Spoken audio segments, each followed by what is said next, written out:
की गई है और तमाम जो बड़े जो विश्व नेता हैं, जो व्यापारिक नेता हैं ऑस्ट्रेलिया के, उन्होंने भी प्रधानमंत्री मोदी से मिलने के बाद में इस बात का जिक्र किया कि भारत में last 5-7 years. Yes. Since he's become the prime minister, it's been a completely different kind of identity that all of us have had. Can you put a finger and tell me, tell our viewers back at home, back in India, what is that difference that he's made? What has he done? What difference he's made is that he's allowed India to stand up to the world. No longer are we subservient to any other country. No longer are we at the mercy of anyone else. We are proud Indians, proud to be of Indian heritage and origin and representing ourselves here.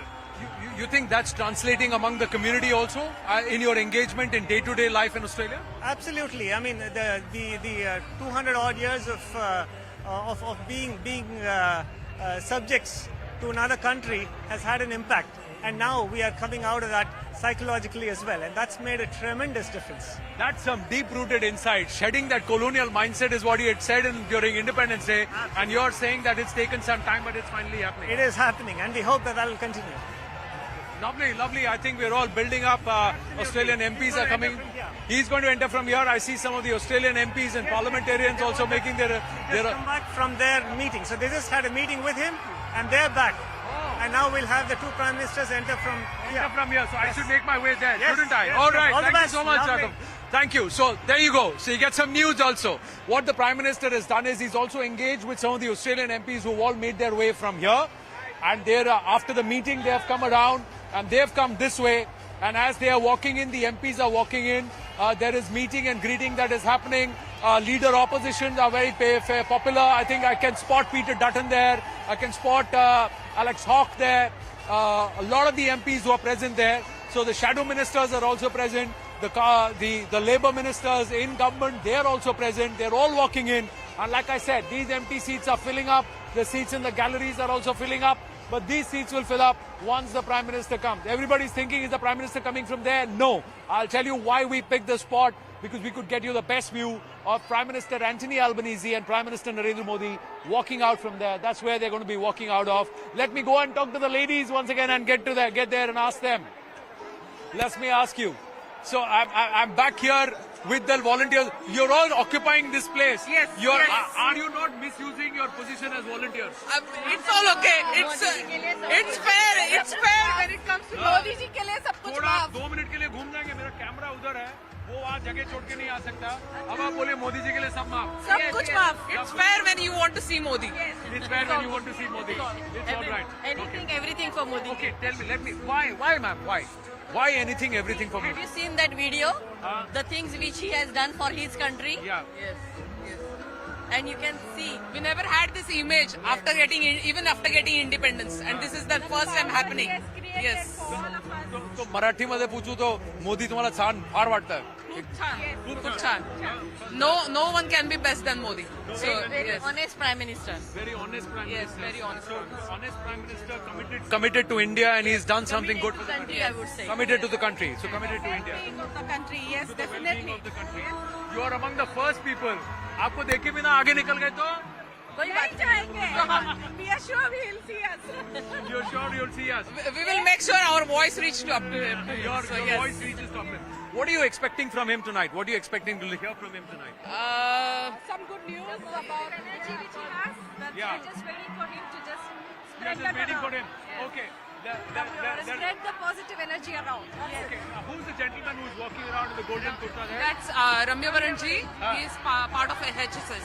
He's part of NHSS. He's going to be going on the stage to make the Yes, announcement, isn't yes. it? So we should ask Ramya what time Prime Minister is going to come out, isn't Yes, it? The right person to talk to. He's the right person to talk to. But you people are the right people to talk to. You're volunteers, you got the bombs. Thank you for covering us so many times. We are just here for 5 minutes. We are supposed to go up. You're supposed to go up. The volunteers are all supposed to go up. They're using their volunteer cards and all access cards so that they can kind of up close, really close to the Prime Minister and have a quick chat with him. Ladies and gentlemen, you can see the enthusiasm, isn't it? You can see the enthusiasm amongst the diaspora. when it comes to Prime Minister Narendra Modi. And I think that's special. Oh, you guys are hi. I'm good. Oh, you guys are all here also. Yes. Bharat Mata ki jai! Praveen, come here. Bharat Mata You ki guys jai! you guys have done some fantastic work organizing and putting this together. But let me ask you, did it take a lot of convincing, or did people voluntarily come forward? माँ भारती के लिए हम जो लोग बाहर रहते हैं तरसते हैं। मोदी जी उसका प्यार लेकर आए, आनंद जी आप उसका प्यार लेकर आए हैं। We had too many people who wanted to perform. There was no dearth of people who wanted to perform, and there were performers outside as well. Yeah. So we had ton of performances. No, and the audience which has come. You're saying we are expecting nearly 20,000 crowd. That's right. 20,000 people are here. Every seat is taken. Yeah. Pan around. Every seat is taken.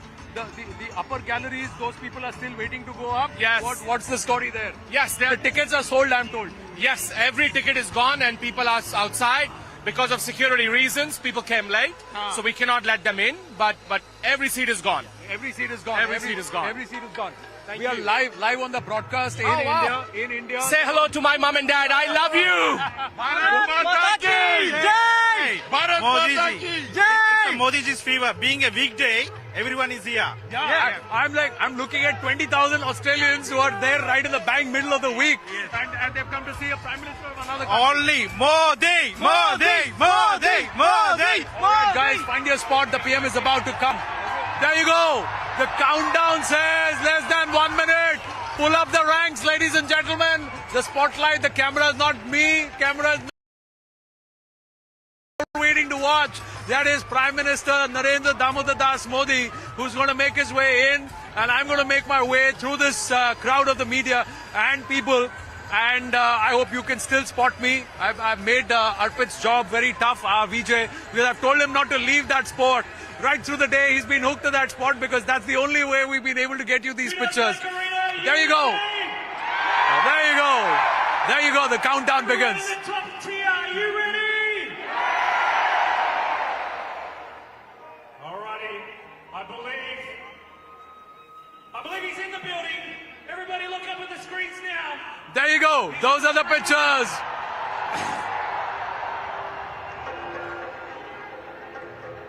Those are the pictures of the Prime Minister arriving. The Prime Minister getting into the building. Prime Minister Narendra Modi will be stepping out of that vehicle. This is the vehicle that's been escorting him from the time he touched down in Sydney. He came in the same vehicle at Shangri-La yesterday. I remember this. And there he is, stepping out.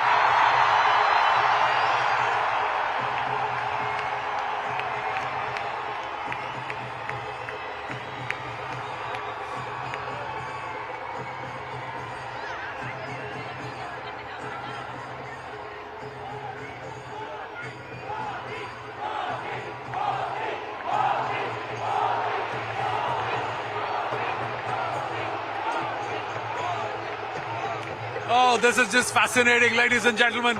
The energy here is fascinating. People are dancing. There is music. There is lights. The torches are on. Can you just believe it? It's just the Prime Minister and his counterpart, Anthony Albanese, and Prime Minister Narendra Modi walking in. The big hug that happened, and they're all entering. And there are the namastes. He's taking the greetings. He's wearing a black coat today over his traditional white kurta pajama. When he walked in yesterday, he was again wearing a bandi that was made out of recycled plastic. That's the cream one, and there's a blue one which he had worn in Parliament, and he'd also worn to G7. Now he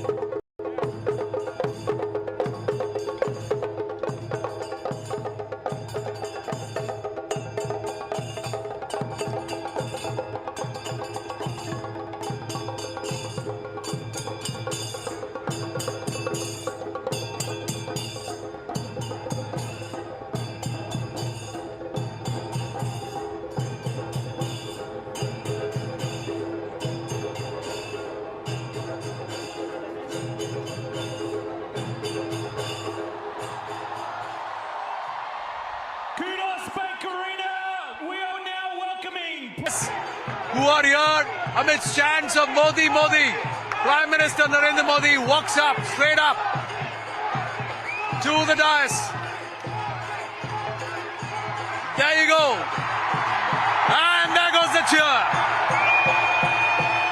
There goes the cheer for Prime Minister Narendra Modi with the Indian diaspora.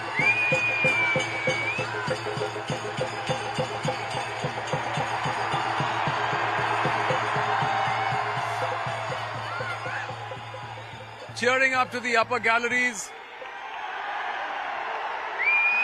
Some exchanges that have happened between the two prime ministers, a show of solidarity with the Indian diaspora.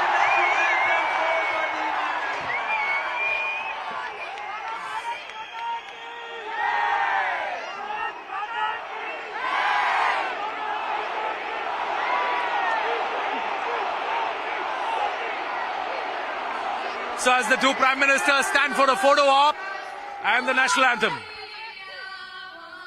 The Australian national anthem.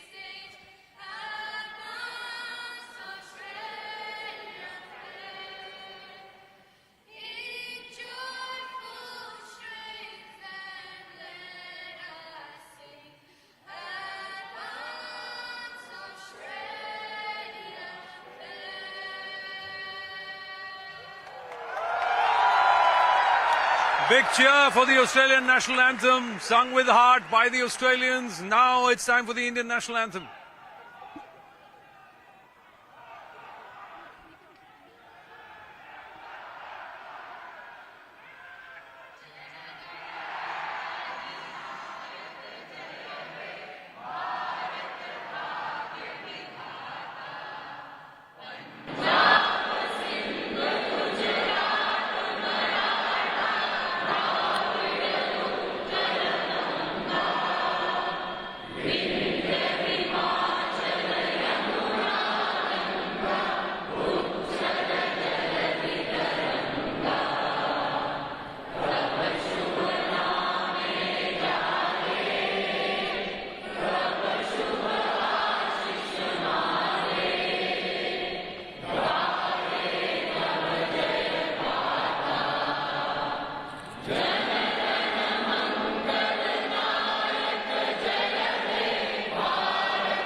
particularly want to warmly welcome the Prime Minister of India, Prime Minister Modi. In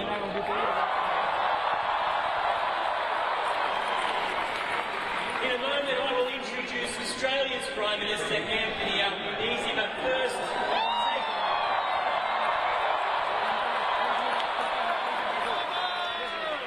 take a look at the scale of tonight's event. It's huge. It's part of Australia's larger story. More and more people from India have come to Australia to call it their home. They've built businesses, started families, undertaken studies, established places of worship. You've created community while keeping your culture and traditions. We come from many different backgrounds in Australia, but we are stronger together. And tonight you can see that strength. In fact, you can hear it. Friends, the Indian diaspora is is the nation's fastest growing. There are 750,000 people that have Indian ancestry in this country. And that includes the Treasurer of New South Wales, Daniel Mookhey, who swore his oath of allegiance on the Bhagavad Gita. Friends, he was the first Australian minister to do so, but he will not be the last. And so tonight we roll out the red carpet for the Prime Minister of India. We thank him for coming, but we want to pay a special tribute to all those Indian Australians who've made this country so great. Enjoy the night.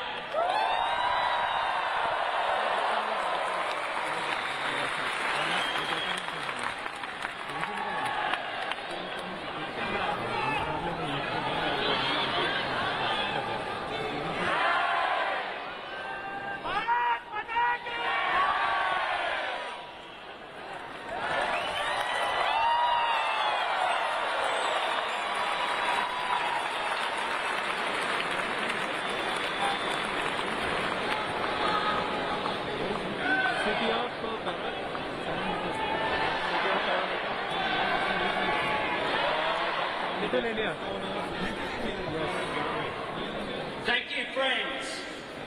I begin by acknowledging the traditional owners of the land on which we meet, and I pay my respects to elders past, present and emerging. And I am proud to lead a government that will give all of you, all Australians, a chance to vote in a referendum to recognise our First Peoples in our nation's constitution later this year. And I urge my Indian Australian yes. It is a huge pleasure to welcome Prime Minister Modi to Australia. In just my first year as Prime Minister, which I'm celebrating today,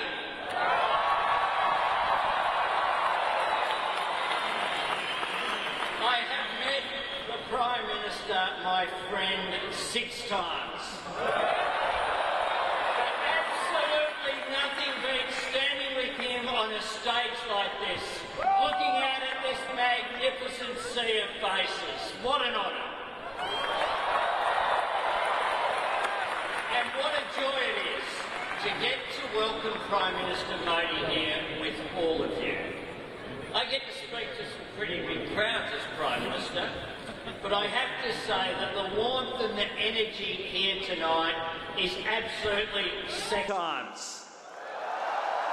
But absolutely nothing beats standing with him on a stage like this, looking out at this magnificent sea of faces. What an honour.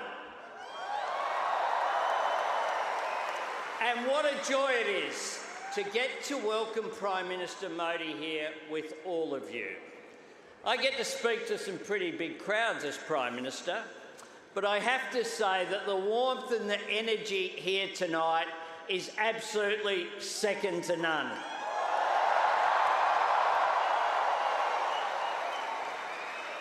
I said to my friend the Prime Minister before, the last time I saw someone on the stage here was Bruce Springsteen, and he didn't get the welcome that Prime Minister Modi has got.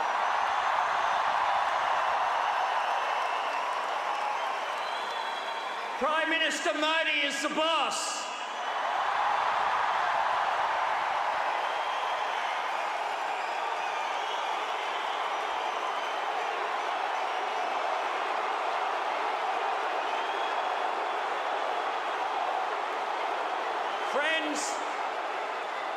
Friends, I saw that myself when I was in India in March, where he hosted me with such generosity and warmth. It was a trip full of unforgettable moments, celebrating Holi in Gujarat, laying a wreath for the great Mahatma Gandhi in New Delhi, and doing a lap, something I will never quite forget, of the incredible stadium at Ahmedabad on day 1 of the 4th Test. Everywhere I went, I felt that deep sense of connection between the people of Australia and the people of India. It's a warmth. It is a warmth I also felt when I backpacked around India for 5 weeks in 1991. And I say this to my friends from the Australian Parliament who are here today. If you want to understand India, travel by train and video bus.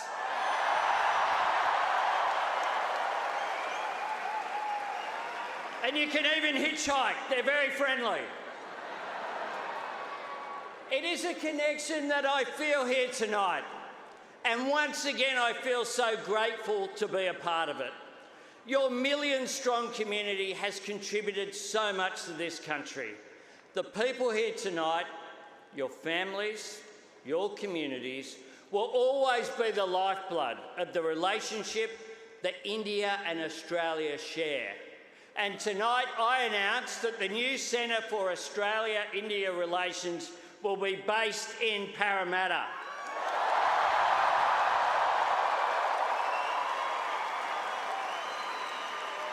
A place that itself is a testament to the vitality of the Indian-Australian experience.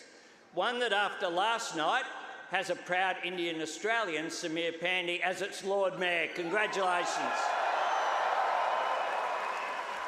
Now, we want to see more connections, more Australian and Indian students living and studying in each other's countries and bringing those experiences home. More business leaders and artists and families sharing your experiences and your knowledge and your ideas. Prime Minister Modi and I have just unveiled a plaque for the foundation stone of the Little India Gateway in Harris Park.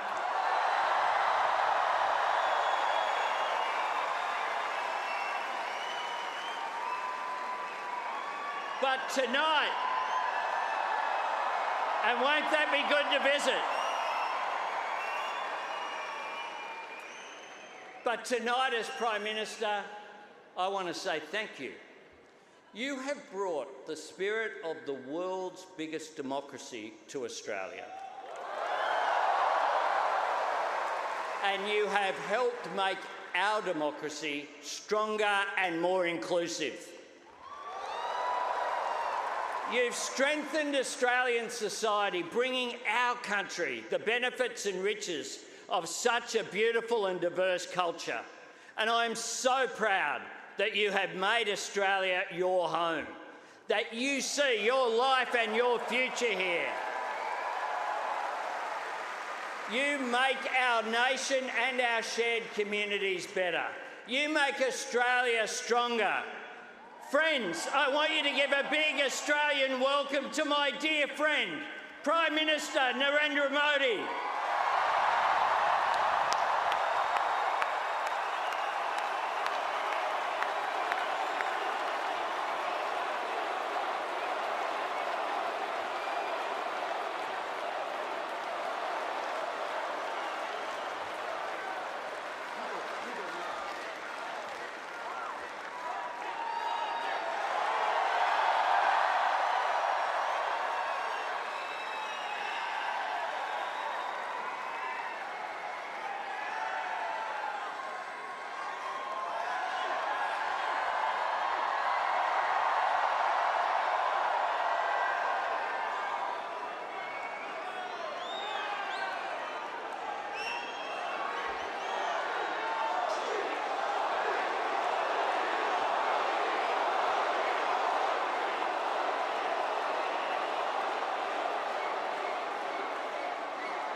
नमस्ते Australia.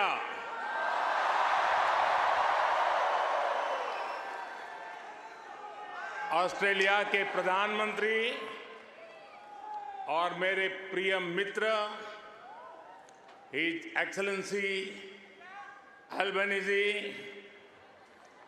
Australia के पूर्व प्रधानमंत्री His Excellency Scott Morrison,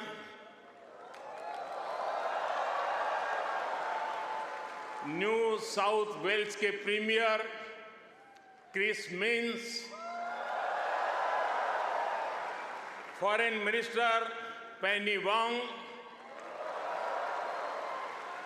Communication Minister Michelle Rowland, Energy Minister Chris Bowen, Leader of Opposition Peter Dutton, Assistant Foreign Minister Tim Watts,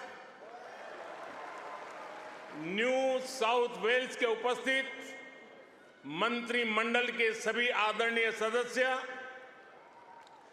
Parramatta से सांसद सदस्य doctor Andrew Charlton, यहां उपस्थित Australia के सभी सांसद सदस्य, मेयर, डिप्टी मेयर, काउंसिलर्स और ऑस्ट्रेलिया में रह रहे प्रवासी भारतीय जो आज इतनी विशाल संख्या में उपस्थित हुए हैं, आप सबको मेरा नमस्कार।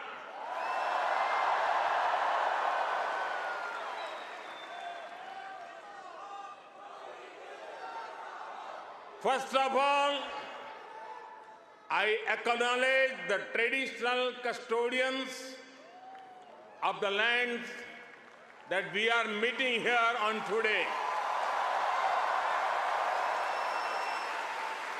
I pay my respect to their elders, past, present, and emerging. I also celebrate all First Nations people who may be with us today. Friends, मैं जब 2014 में आया था तो आपसे एक वादा किया था। वादा ये था कि आपको फिर भारत के किसी प्रधानमंत्री का 28 साल तक इंतजार नहीं करना पड़ेगा।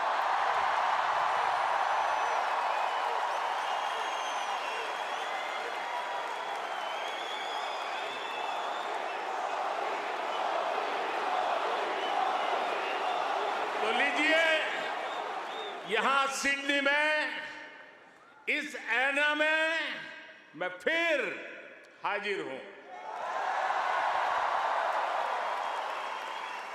और मैं अकेला नहीं आया हूं।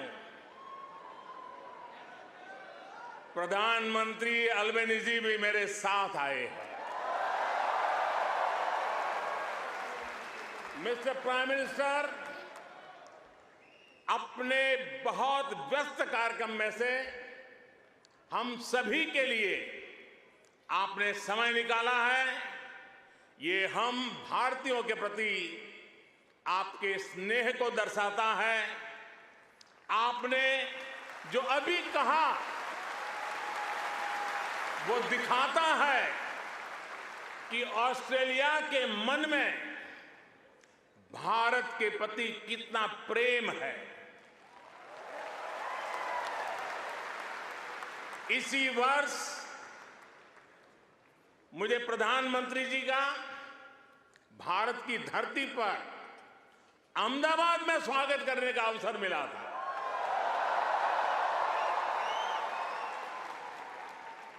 आज उन्होंने यहां लिटिल इंडिया के फाउंडेशन स्टोर को अनवील करने में मेरा साथ दिया है। मैं उनका बहुत बहुत आभार व्यक्त करता हूं। Thank you my friend Anthony.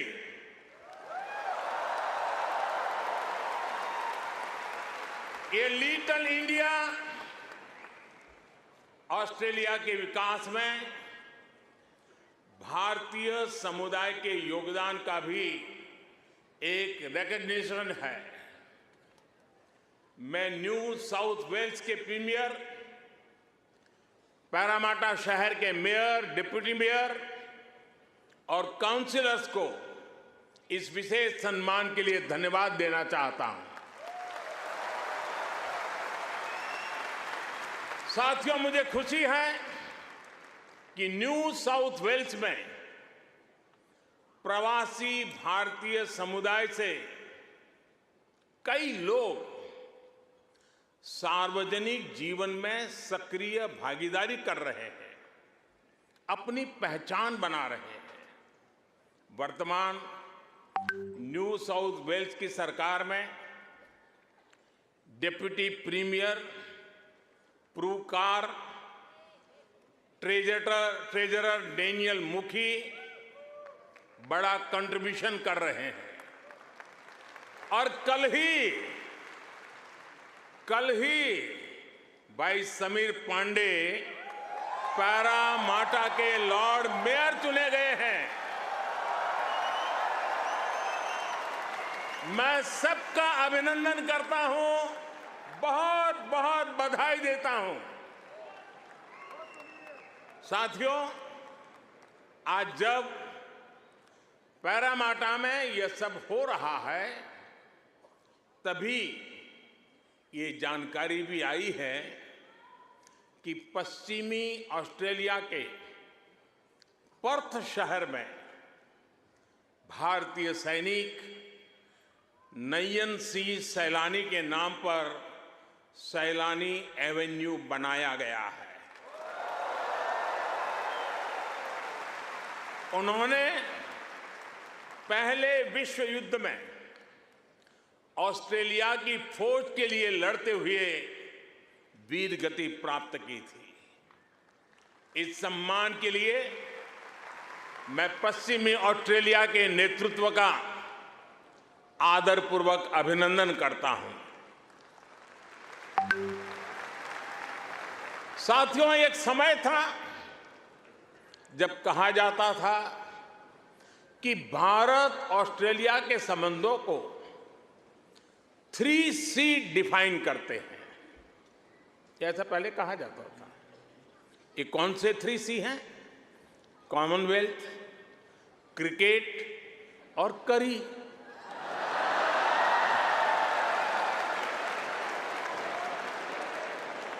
इसके बाद कहा गया कि भारत ऑस्ट्रेलिया के संबंध 3D पर आधारित है।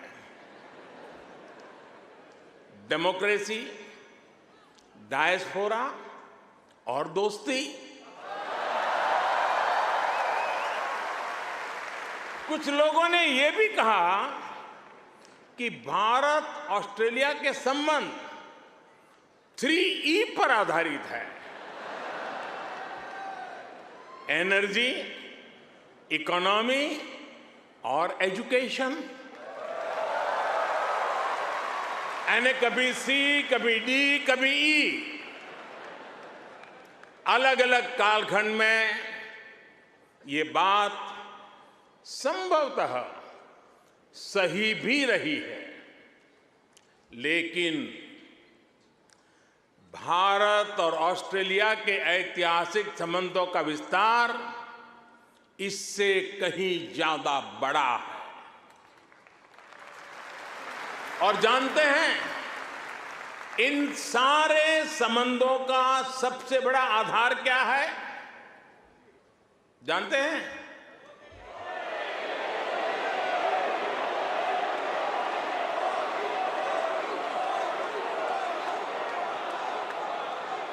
जी नहीं, सबसे बड़ा आधार है म्यूचुअल ट्रस्ट और म्यूचुअल रिस्पेक्ट।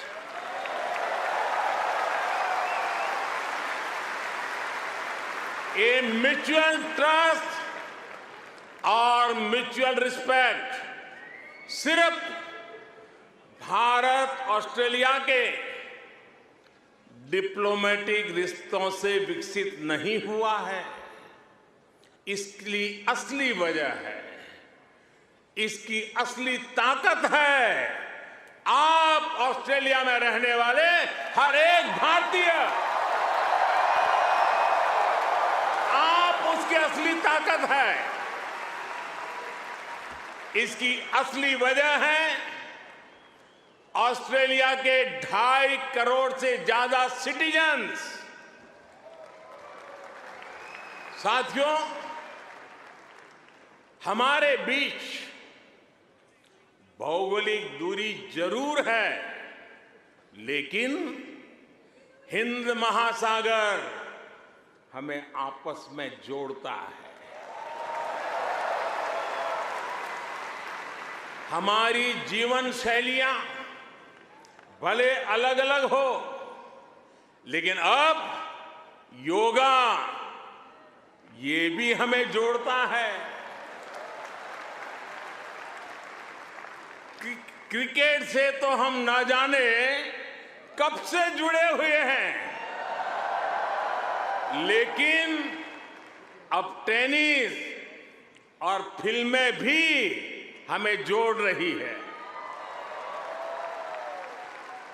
हमारे यहां खाना बनाने का तरीका भले अलग अलग है, लेकिन अब मास्टर शेफ हमें जोड़ता है।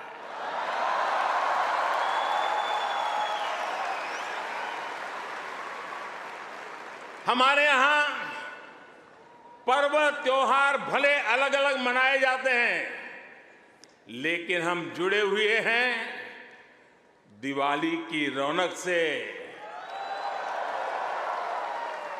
बैसाखी के जश्न से। हमारे यहां भाषाएं भले अलग अलग बोली जाती हो, लेकिन हम जुड़े हुए हैं मलयालम, तमिल, तेलुगु, पंजाबी, हिंदी भाषाएं पढ़ाने वाले इतने सारे स्कूलों से। साथियों, ऑस्ट्रेलिया के लोग, यहां के निवासी इतने विशाल हृदय के हैं, दिल के इतने अच्छे और सच्चे हैं कि भारत की इस विविधता को खुले दिल से स्वीकारते हैं।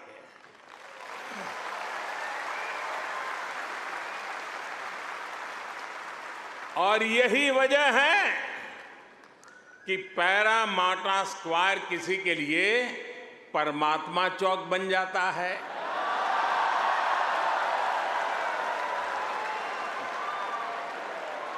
विक्रम स्ट्रीट भी विक्रम स्ट्रीट के रूप में मशहूर हो जाती है, और हैरिस पार्क कई लोगों के लिए हरीश पार्क हो जाता है।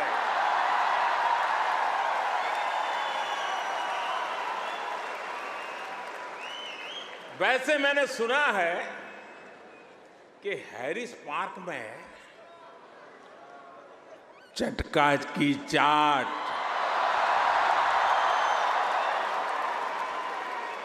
जयपुर स्वीट्स की जलेबी,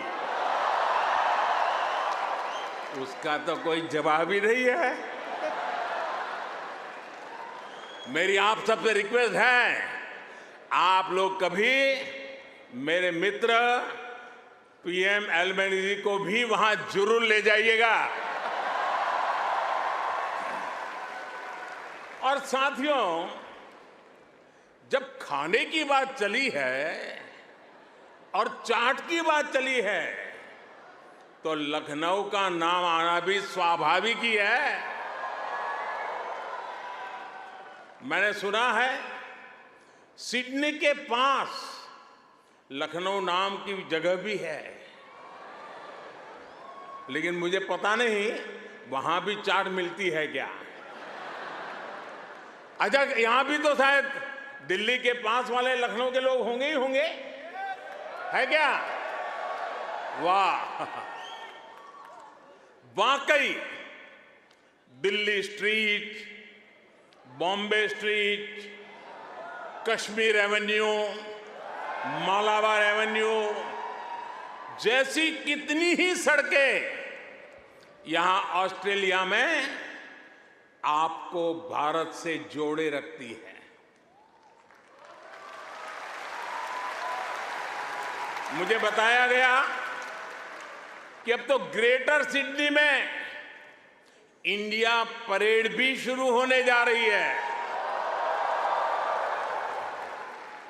मुझे जानकर भी बहुत अच्छा लगा कि यहां आप सबने आजादी का अमृत महोत्सव भी बहुत धूमधाम से मनाया है। यहां की कई सारी सिटी काउंसिल्स में बहुत सारे कार्यक्रम किए गए हैं। सिडनी ओपेरा हाउस जब तिरंगे की रोशनी से सराबोर हुआ तो यहां हर भारतीय का दिल खुश हो गया। हिंदुस्तान में भी जय जयकार हो रहा था। और इसके लिए मैं न्यू साउथ वेल्स गवर्नमेंट का विशेष तौर पर आभार व्यक्त करता हूं। साथियों, हमारे क्रिकेट के रिश्तों को भी 75 वर्ष पूरे हो गए हैं। क्रिकेट की फील्ड पर मुकाबला जितना रोचक होता है, उतनी ही गहरी ऑफ द फील्ड हमारी दोस्ती है। इस बार तो ऑस्ट्रेलिया की अनेक विमेन क्रिकेट प्लेयर भी पहली बार में आईपीएल खेली थी।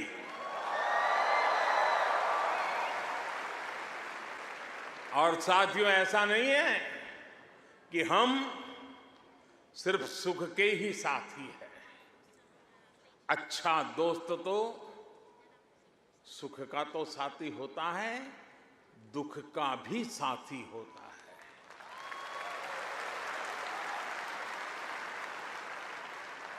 पिछले साल जब महान शेन वॉर्न का निधन हुआ, ऑस्ट्रेलिया के साथ कोटि कोटि भारतीयों ने भी शोक मनाया।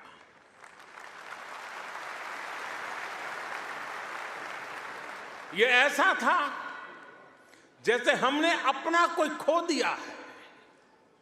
साथियों, आप सभी यहां ऑस्ट्रेलिया में हैं, यहां के विकास को देख रहे हैं। आप सभी का एक सपना रहा है कि हमारा भारत भी विकसित राष्ट्र बने।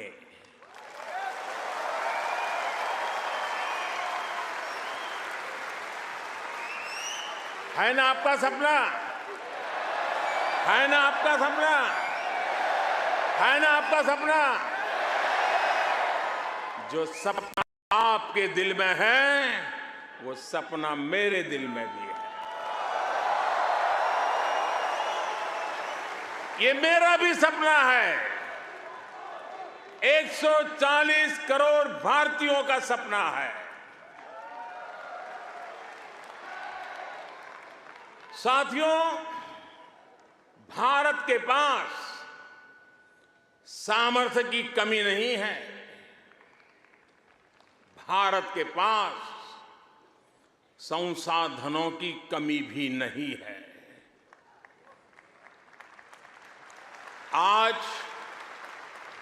दुनिया की सबसे बड़ी और सबसे युवा टैलेंट फैक्ट्री जिस देश में है, वो है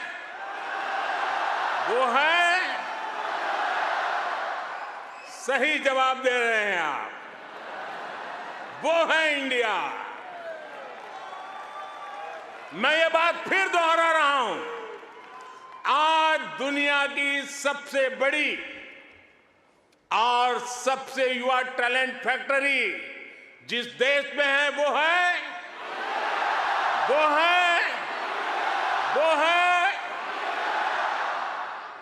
और अब मैं आपके सामने ऐसे ही कुछ फैक्ट रखूंगा और आपसे सही उत्तर जानना चाहूंगा। ठीक है? रेडी? कोरोना की इस ग्लोबल पैंडेमिक में जिस देश ने दुनिया का सबसे तेज वैक्सीनेशन प्रोग्राम चलाया, वो देश है, वो देश है, वो देश है। आज जो देश दुनिया की फास्टेस्ट ग्रोइंग लार्ज इकोनॉमी है, वो है, वो है, वो है।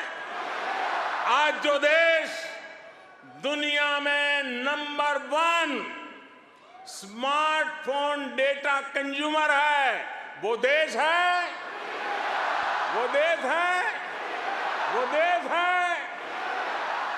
आज जो देश फिनटेक एडॉप्शन रेट में नंबर 1 है, वो देश है, वो देश है, वो देश है। आज जो देश मिल्क प्रोडक्शन के मामले में दुनिया में नंबर 1 है, वो देश है, वो देश है। आज जो देश इंटरनेट यूजर्स की संख्या में दुनिया में नंबर 2 पर है, वो है, वो है। आज जो देश दुनिया का सेकंड लार्जेस्ट मोबाइल मैन्युफैक्चरर है, वो है, वो देश है, वो देश है। आज जो देश rice, wheat, sugar cane production के मामले में दुनिया में नंबर 2 पर है, वो है, वो है। आज जो देश फ्रूट और वेजिटेबल प्रोडक्शन में दुनिया में नंबर 2 पर है, वो है, वो है। आज जिस देश में दुनिया का तीसरा सबसे बड़ा स्टार्टअप इकोसिस्टम है, वो है, वो है। दुनिया का तीसरा सबसे बड़ा ऑटोमोबाइल मार्केट जिस देश में है, वो देश है, वो देश है। दुनिया का तीसरा सबसे बड़ा सिविल एविएशन मार्केट जिस देश में है, वो देश है, वो देश है। और अब जो देश अगले 25 साल में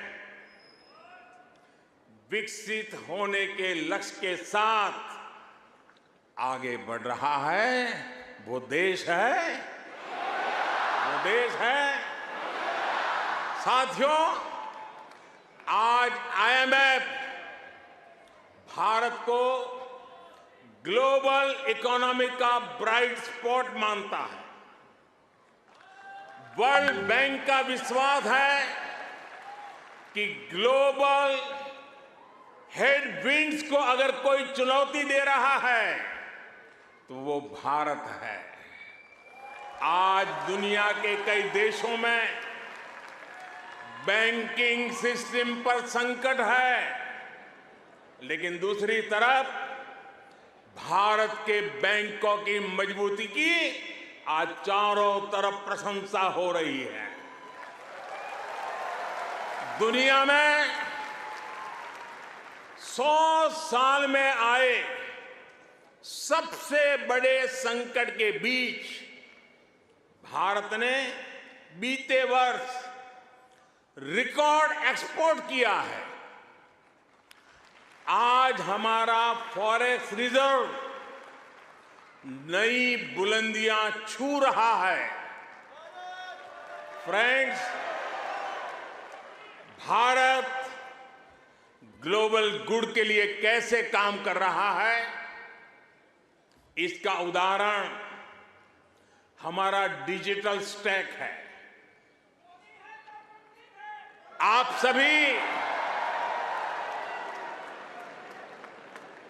भारत के फिनटेक रिवॉल्यूशन से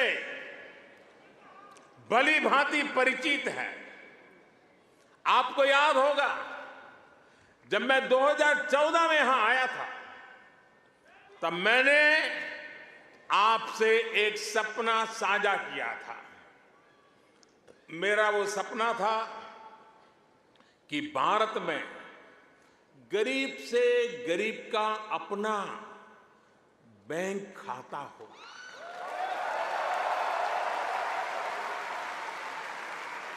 आपको गर्व होगा दोस्तों, आपको गर्व होगा कि पिछले 9 वर्ष में हमने करीब 50 करोड़ भारतीयों के यानी करीब 500 मिलियन बैंक अकाउंट खोले हैं।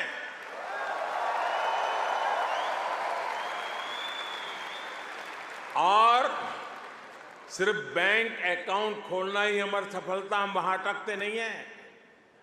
इसने भारत में पब्लिक सर्विस डिलीवरी के पूरे इकोसिस्टम को ट्रांसफॉर्म कर दिया है।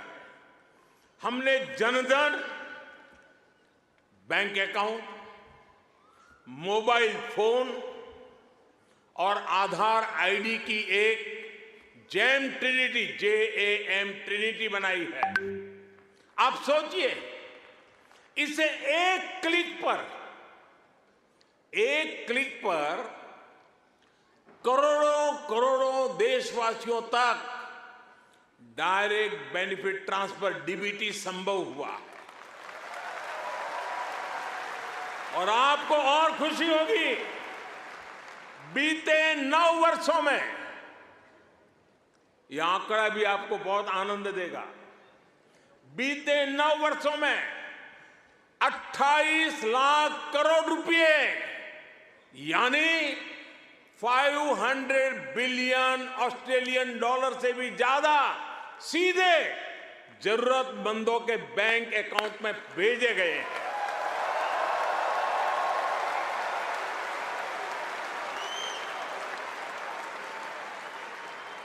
कोरोना के समय में बहुत से देशों को अपने नागरिकों को पैसे भेजने में मुश्किल आई थी, लेकिन भारत उन देशों में था जो एक क्लिक पर यह काम पलकों में कर रहा था।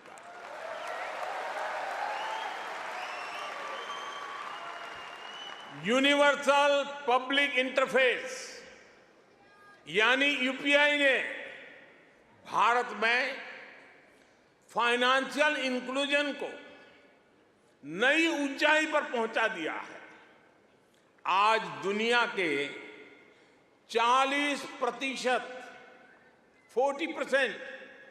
रियल टाइम डिजिटल पेमेंट्स अकेले भारत में होते हैं।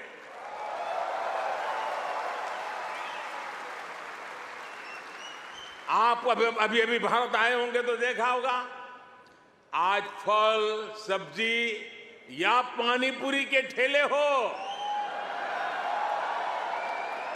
या फिर चाय की दुकान, सब जगह डिजिटल ट्रांजैक्शन हो रहा है। साथियों, भारत का ये डिजिटल रिवॉल्यूशन सिर्फ फिनटेक तक सीमित नहीं है। भारत आधुनिक व्यवस्थाएं बना रहा है, लोगों की ईज ऑफ लिविंग बढ़ा रहा है। इसका एक उदाहरण भारत का डिजी लॉकर है। इसमें ड्राइविंग लाइसेंस से लेकर डिग्री और प्रॉपर्टी के पेपर्स तक जो भी सरकार इश्यू करती है वो इस डिजिटल लॉकर में जनरेट होते हैं। करीब सैकड़ों तरह के डॉक्यूमेंट्स डिजिटल लॉकर में रिफ्लेक्ट होते हैं।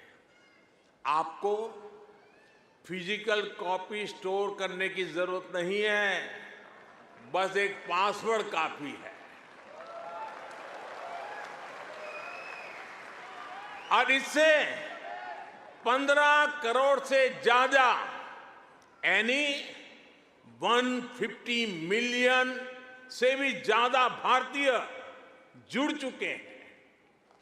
इस तरह के कितने ही डिजिटल प्लेटफॉर्म आज हर भारतीय को पावरफुल बना रहे हैं, ताकतवर बना रहे हैं। साथियों, आज भारत के हर कदम, हर उपलब्धियों के बारे में दुनिया जानना चाहती है। आज की दुनिया जिस वर्ल्ड ऑर्डर की तरफ जा रही है, जिन संभावनाओं को तलाश रही है, उसमें ये स्वाभाविक भी है। भारत हजारों वर्षों की जीवंत सभ्यता है। भारत मदर ऑफ डेमोक्रेसी है।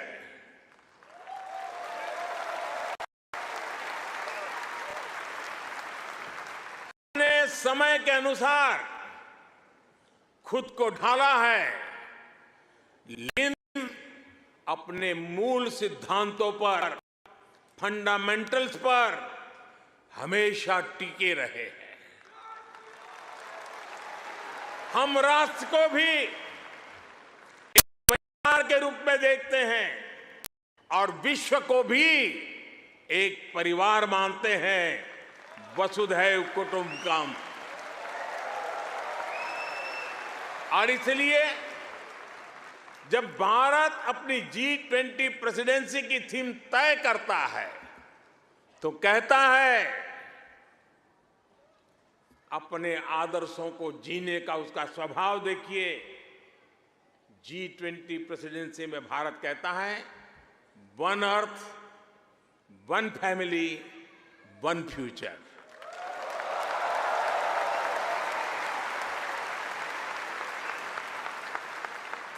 जब भारत पर्यावरण की रक्षा के लिए सोलर एनर्जी के बड़े लक्ष्य तय करता है तो कहता है, वन सन, वन वर्ल्ड, वन ग्रिड। जब भारत वैश्विक समुदाय के स्वस्थ रहने की कामना करता है तो कहता है, one earth, one health. Bharat वो देश है जिसने कोरोना के संकट में दुनिया के 150 से ज्यादा देशों को उस संकट की घड़ी में दवाइयां भेजी। भारत वो देश है जिसने 100 से अधिक देशों को मुफ्त वैक्सीन भेजकर करोड़ों करोड़ों लोगों का जीवन बचाया। कोरोना के समय में आपने भी यहां जिस सेवा भावना से काम किया, वही हमारी संस्कृति की विशेषता है।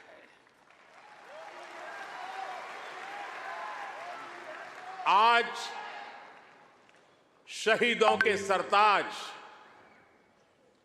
पंचम सिख गुरु श्री गुरु अर्जुन देव जी का शहीदी पर्व है। हमें गुरु जी के जीवन से सभी की सेवा करने शिक्षा मिलती है। गुरु अर्जुन देव जी ने ही दसंध प्रणाली शुरू की थी।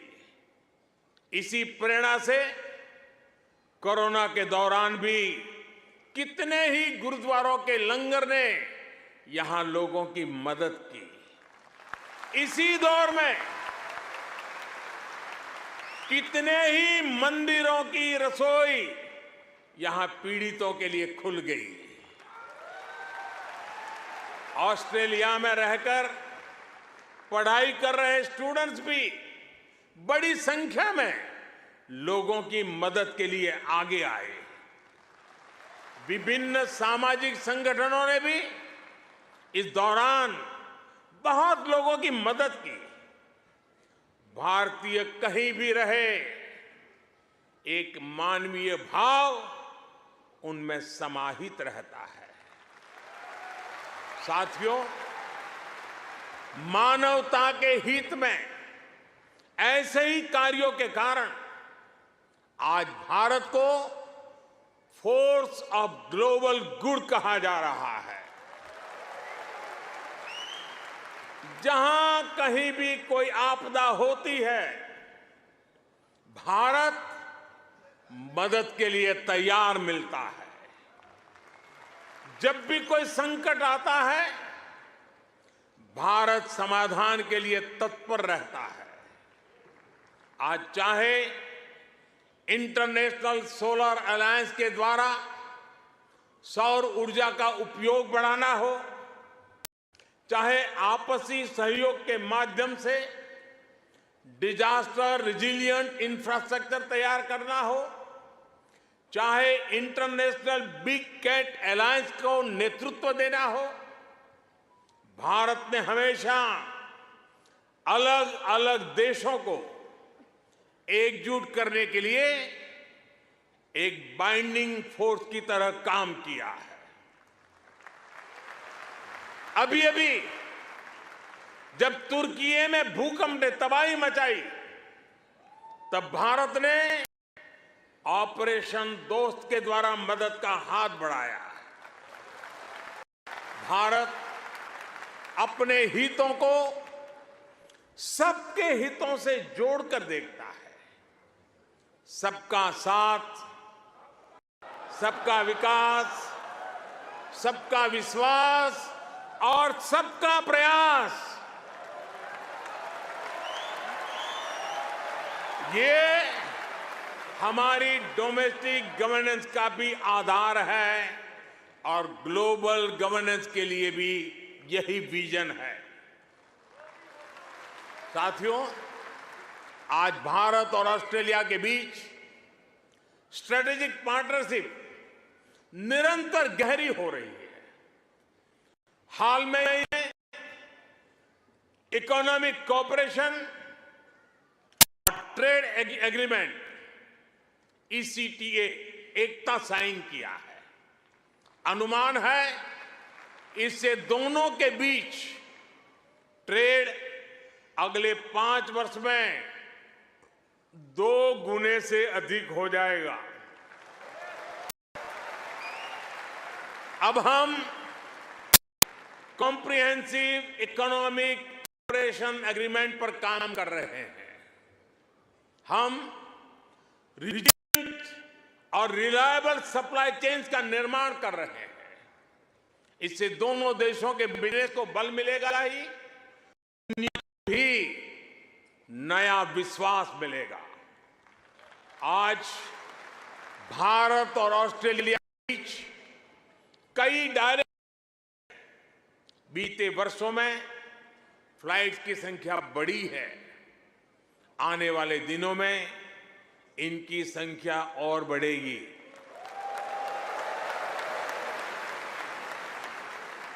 एक दूसरे की डिग्रियों को मान्यता देने को लेकर भी दोनों देश आगे बढ़े हैं और इससे हमारे स्टूडेंट्स को बहुत लाभ होगा। Migration and mobility partnership agreement पर भी सहमति बनी है। इससे हमारे स्किल्ड प्रोफेशनल्स के लिए ऑस्ट्रेलिया आना और यहां काम करना आसान होगा। और साथियों, आज जब मैं आपके बीच आया हूं तो एक घोषणा भी करने जा रहा हूं।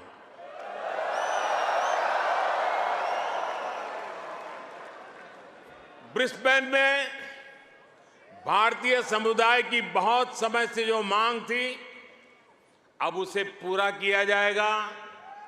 जल्द ही ब्रिस्बेन में भारत का एक नया काउंसलेट खोला जाएगा।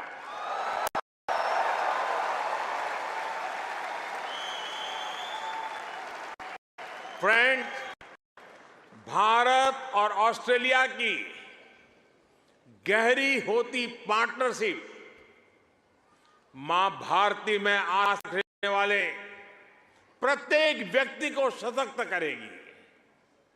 आपके पास टैलेंट है, अपनी स्किल की ताकत है और साथ ही अपने कल्चरल वैल्यूज भी है। वैल्यूज आपको ऑस्ट्रेलिया के लोगों के साथ घुल मिलकर रहने में बड़ी भूमिका निभाते हैं। मैं कल ही पापुआ न्यू गिनी से आया हूं। वहां मैंने स्थानीय भाषा में तमिल साहित्य तिरुकुरल के अनुवाद कर किया। ये अनुवाद वहां भारतीय मूल के एक स्थानीय गवर्नर ने किया है। एक जीता जागता उदाहरण है कि कैसे हम विदेश में रहते हुए भी अपनी जड़ों पर गर्व करते रहें, जड़ों से जुड़े रहे। आप भी यहां ऑस्ट्रेलिया में भारतीय संस्कृति की मिला रहे हैं। आप ऑस्ट्रेलिया में भारत के कल्चरल एम्बेसडर हैं, भारत के ब्रांड एम्बेसडर्स हैं। साथियों, मैं मेरी बात समाप्त करने से पहले आपसे कुछ मांगना चाहता हूं। देंगे? आवाज जरा धीमी हो गई। देंगे? प्रॉमिस मांग रहा हूं और आपसे आग्रह करूंगा कि आप जब भी भारत आए अपने साथ कोई ऑस्ट्रेलियाई मित्र परिवार को भी साथ लेकर के आए।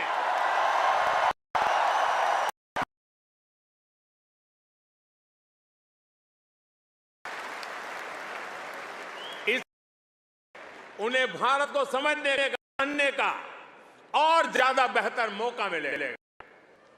आप इतनी बड़ी तादाद में आए, लंबे अरसे के बाद आपको मिलने का मौका मिला। आप सब बहुत स्वस्थ रहिए, खुश रहिए, आनंद से रहिए। आप सभी का बहुत बहुत धन्यवाद।